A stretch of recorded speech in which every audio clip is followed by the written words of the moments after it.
अस्सलामुअलैकुम वरहमतुल्लाहि वबरकातुहू। आप देख रहे हैं मेरा यूट्यूब चैनल और मैं हूं गुलाम नबी मदनी। दुनिया भर से आज की 10 बड़ी ताज़ा आलमी ख़बरें इस वीडियो के अंदर आपके सामने रखेंगे। इन ख़बरों के हवाले से आपकी राय हमारे लिए मुफीद और हौसला अफजा होगी। अपनी राय कमेंट के ज़रिए से, व्हाट्सअप के ज़रिए से लाजमी पहुँचाएँ ताकि आपकी राह की रोशनी में वीडियोस को मज़ीद अच्छा और बेहतर बनाया जा सके। हमारा यूट्यूब चैनल न्यूज़ की दुनिया है, अगर आपने उसे सब्सक्राइब नहीं किया तो उसे भी कर लें। हमारा फेसबुक पेज है गुलाम नबी मद्दी के नाम से, उसे भी फॉलो कर लें ताकि बर वक्त आप हमारी अपडेट से आगाह रह सकें। नाज़रीन, जो आज की दुनिया भर से 10 बड़ी खबरें हैं इनका आगाज़ कर लेते हैं। सबसे पहले बात करेंगे सऊदी अरब से। सऊदी अरब के ख़िलाफ़ भी साजिशें शुरू हो चुकी हैं। सऊदी अरब के अंदर हुकूमत को तब्दील करके अमरीका मनपसंद लोगों को हुकूमत देना चाहता है। वली अहद मोहम्मद बिन सलमान की हुकूमत का तख्ता उलटना चाहता है। आप जानते हैं वली अहद मोहम्मद बिन सलमान के ख़िलाफ़ अमरीका के मौजूदा सदर जो बाइडन की जानिब से पहले भी तनकीद की जाती रही है, और अब जब से जो बाइडन की हुकूमत है अमरीका में, तब से सऊदी अरब और अमरीका के ताल्लुकात भी कशीदे हैं। वली अहद मोहम्मद बिन सलमान के इक़दामात से, पॉलिसियों से इख्तलाफात हो सकते हैं, उनकी रोशन ख्याल पॉलिसियों से भी इख्तलाफात रहे हैं। हर किसी को उनकी जो कुछ ऐसी पॉलिसियाँ हैं उन पर तनकीद की जाती रही है, लेकिन सऊदी अरब के अंदर अमरीका का हमला होना, अमरीका का वहाँ रजीम चेंज करना, ये सऊदी अरब के लिए, हरमैन शरीफैन के लिए बड़ा ख़तरा है।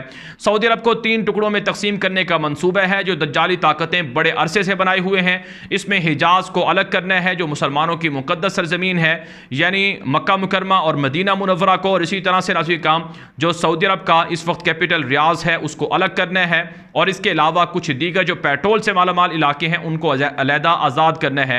ये 3 अलग अलग मंसूबे हैं, 3 अलग अलग ये आज़ाद करने के प्लान है। इस वक्त नाज़रीन काम जो खबर मैंने आपके सामने रखनी है वो ये है कि वॉल स्ट्रीट जर्नल जो अमरीका का मशहूर अखबार है उसके अंदर एक रिपोर्ट छपी है जिसके अंदर दावा किया गया है कि CIA के जो मौजूदा चीफ हैं विलियम बर्न्स, इन्होंने दौरा किया है खुफिया तौर पर सऊदी अरब का, और वली अहद मोहम्मद बिन सलमान से मुलाकात की है। जो बाइडन की जो सख्त तरीन वार्निंग है वो पहुंचाई है कि सऊदी अरब युआन करेंसी में पेट्रोल बेचना चाहता है चाइना को, सऊदी अरब रूस के साथ ताउन कर रहा है, सऊदी अरब अमरीका और यूरोप के साथ ताउन नहीं कर रहा है।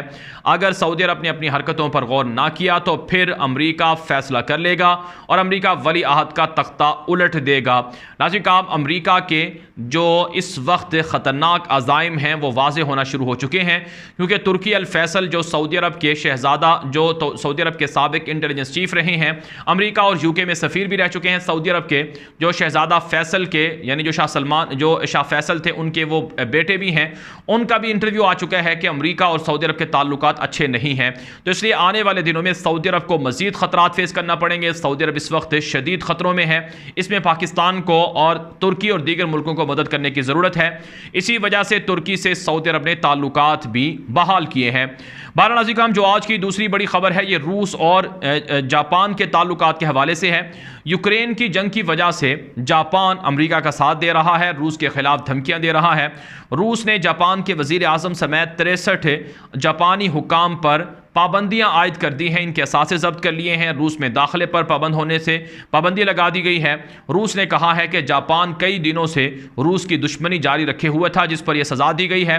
अगर जापान ने मज़ीद इस तरह की साजिशें तर्क ना की तो फिर जापान के ख़िलाफ़ मज़ीद एक्शन भी लिया जा सकता है। इतलात ही सामने आ रही हैं कि रूस और यूक्रेन की जंग की वजह से जापान वो अमरीका को सपोर्ट कर रहा है, और इसी तरह से जापान का विज़िट भी शेड्यूल है जो बाइडन का, जिससे रूस को ख़तरात मज़ीद लाहिक हो चुके हैं। ख़तरा ये भी है कि रूस के बाद अब चाइना और ताइवान को लड़ाने का भी प्लान है, जिस पर जापान भी खुश होगा और अमेरिका भी खुश होगा।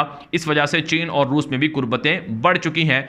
जहां तक यूक्रेन जंग का मामला है तो वो जारी है, और इस जंग के अंदर बड़ी तबाही दोनों तरफ से देखना पड़ रही है। नाज़रीन जो आज की तीसरी बड़ी खबर है ये मस्जिद अक्सा फ़लस्तीन से है। अफसोसनाक इत्तलात सामने आ रही हैं कि मस्जिद अक्सा पर यहूदियों ने धावा बोल रखा है। यहूदियों की जानिब से मस्जिद अक्सा में इसराइली झंडे लहराए गए हैं, और इसराइली झंडों के साथ यहूदी सहयूनियों ने धावा बोला है, मस्जिद अक्सा की बेहुरमती की है। और इसी तरह से जब मैं वीडियो रिकॉर्ड कर रहा हूं उस वक्त की इतलात ये हैं कि मस्जिद अक्सा पर जो यहूदियों ने कब्ज़ा करने का जुमेरात के रोज़ ऐलान भी किया है, इसके जवाब में जो हमास है और दीगर जो जिहादी तंजीमें हैं उन्होंने नफ़ीर आम किए हैं और कहा है कि मस्जिद अक्सा की हिफाजत के लिए हर फ़लस्तीनी निकले, हर फ़लस्तीनी अपने सर पर कफन बांध कर निकले और इसराइल को यहाँ पर कब्ज़ा करने ना दे। नाज़रीन काम इत्तलात सामने आ रही हैं कि इसराइल के सहयूनी वो मुसलमानों पर हमला करके फ़लस्तीनियों की मज़ीद ज़मीनें कब्ज़ा करना चाहते हैं और मस्जिद अक़सा को गिराना चाहते हैं। इसके लिए वो साजिशें मज़ीद तेज़ कर चुके हैं। जो आज की चौथी बड़ी खबर है, ये नाज़रीन काम इसराइल और रूस के तनाज़े के हवाले से है। इसराइली यहूदी यूक्रेन में आकर लड़ रहे हैं रज़ाकराना तौर पर, और इसराइली सहयूनी फ़ौज से तरबियत लेने वाले भी जंगजू आकर यूक्रेन में लड़ रहे हैं। रूस ने, मॉस्को ने यह ऐलान किया है और कहा है कि यह बहुत ख़तरनाक बात है, इसका हम जवाब इसराइल को ज़रूर देंगे। दूसरी तरफ से इसराइल के ख़िलाफ़ जो रूसी वज़ीर ख़ारजा सरगेई लारोफ है, उन्होंने बयान दिया था कि हिटलर भी जो नाज़ी था वो बुनियादी तौर पर यहूदी था और यहूदियों ने ही अपने यहूदियों को कत्ल किया, और इल्ज़ाम लगा दिया कि नाज़ियों ने यहूदियों को कत्ल किया है। ये जो मुतनाज़ा बयान था रूसी वज़ीर ख़ारजा का सरगेई लारोफ का, इस पर इसराइली सदर ने धमकी दी है रूस को और कहा है कि रूस फौरी तौर पर माफ़ी मांगे, इससे दोनों मुल्कों के ताल्लुकात मज़ीद कशीदा हो जाएंगे। नाज़रीन काम जो आज की पाँचवीं बड़ी खबर है, ये नाज़रीन किराम जो हमास और मॉस्को है इसके ताल्लुकात के हवाले से है। खबर ये सामने आ रही है कि हमास का एक हाई लेवल डेलीगेशन वो रूस के विज़िट पर पहुंचा है, मॉस्को के विज़िट पर पहुंचा है। रूस के आला हुकाम के साथ हमास के लोगों की मुलाकातें हो रही हैं। रूस से हमास ने मदद तलब की है। रूस से पेट्रोल और गैस और दीगर आलात और असलहे की ख़रीदारी पर भी बातचीत हुई है। जिहादी तंजीमों को, हमास को और दीगर ग्रोहों को रूस मदद करेगा, इस पर इसराइल की चीखें निकल रही हैं और इसराइल ने धमकी दी है कि हमास के साथ मॉस्को का ताउन करना यह खुलेआम दहशत गर्दी है, इसे बर्दाश्त नहीं किया जाएगा। लेकिन रूस कहता है कि जब इसराइल को अमरीका दहशत गर्दी के लिए पैसे दे सकता है, असलहा दे सकता है, तो हम क्यों नहीं मजलूम लोगों की हिमायत के लिए उन्हें मदद दे सकते हैं। हम ज़रूर उन्हें मदद देंगे, हम किसी की डिक्टेशन नहीं लेंगे। और हमास ने भी कहा है कि हमारे मुकाबले से इसराइल बाज रहे और हमारा कब्जा छोड़ दे, हमारे लोगों को डराना धमकाना भी बंद कर दे। नाज़रीन काम जो आज की छठी बड़ी खबर है, ये पाकिस्तान और भारत के बाहमी ताल्लुकात के हवाले से है। नाज़रीन काम इस वक्त भारत पाकिस्तान के खिलाफ जंगी तैयारियां कर रहा है।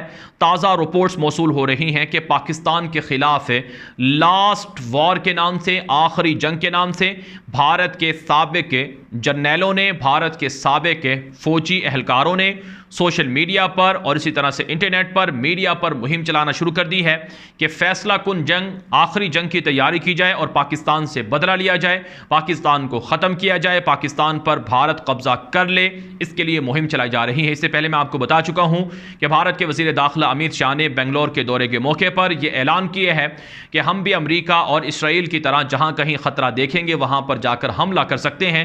जिस तरह से अमरीका ने इराक़ के ऊपर हथियारों की, यानी ममनुआ हथियारों का इल्ज़ाम लगाकर हमला कर दिया और अफ़गानिस्तान के ऊपर उसामा बिन लादेन के नाम पर हमला कर दिया, इसी तरह से भारत कहता है कि हम पाकिस्तान में जैश मोहम्मद, लश्कर तैयबा के जो जंगजू हैं उनका बहाना बनाकर हमला कर सकते हैं।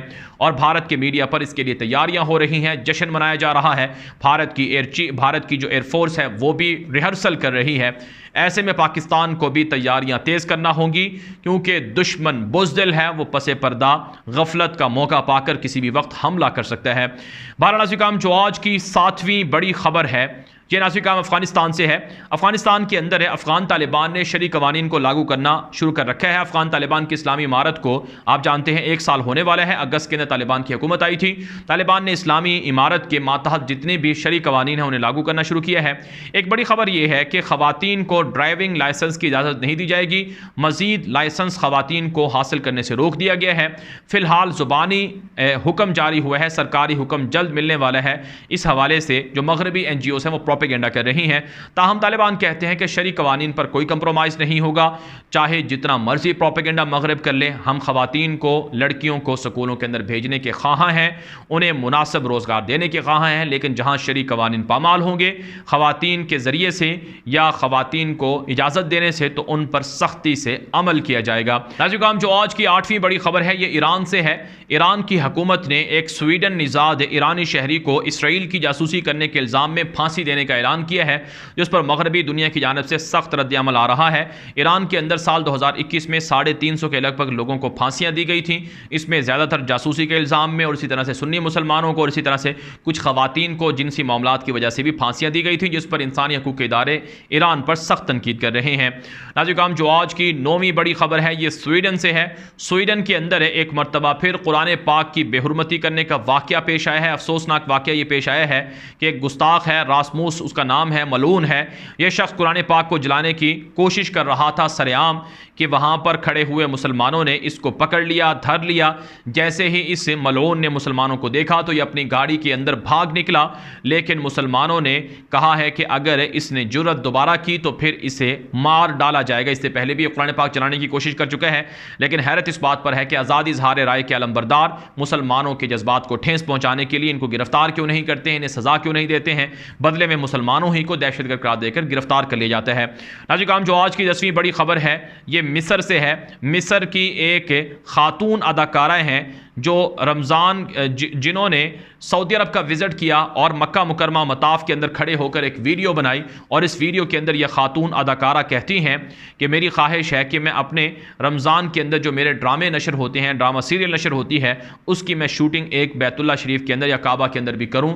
जिस पर मिस्र के अंदर सख्त तरीन रद्द-ए-अमल आ रहा है कि ये तो बैतुल्ला शरीफ की, मक्का मुकरमा की तौहीन है, और किस तरह से जुर्रत की है मिस्री अदाकारा ने यह कहने की। नाज़रीन, सच्ची बात यह है कि आज बैतुल्ला शरीफ और दीगर जगहों पर जो लोग उम्रा करने जाते हैं उनकी हालत यह है कि वो वहाँ के आदाब की रियायत नहीं रखते हैं, और वो तमाम हरकतें करते हैं जो वो अपनी आम ज़िंदगी में कर रहे होते हैं, जो काबिल मज़म्मत अमल है।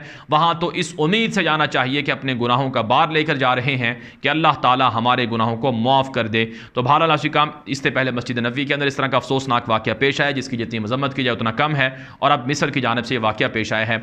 दुनिया भर से ये थी अब तक की 10 बड़ी और इंतहाई अहम खबरें। इन खबरों के हवाले से आपकी राय हमारे लिए मुफीद होगी। अपनी राय कमेंट के जरिए से दें, व्हाट्सएप के जरिए से दें। हमारा दूसरा यूट्यूब चैनल है न्यूज़ की दुनिया के नाम से, उसे सब्सक्राइब कर लें। अब तक के लिए इतना ही, इजाज़त दीजिए। अस्सलामु अलैकुम रहमतुल्लाहि व बरकातुहू।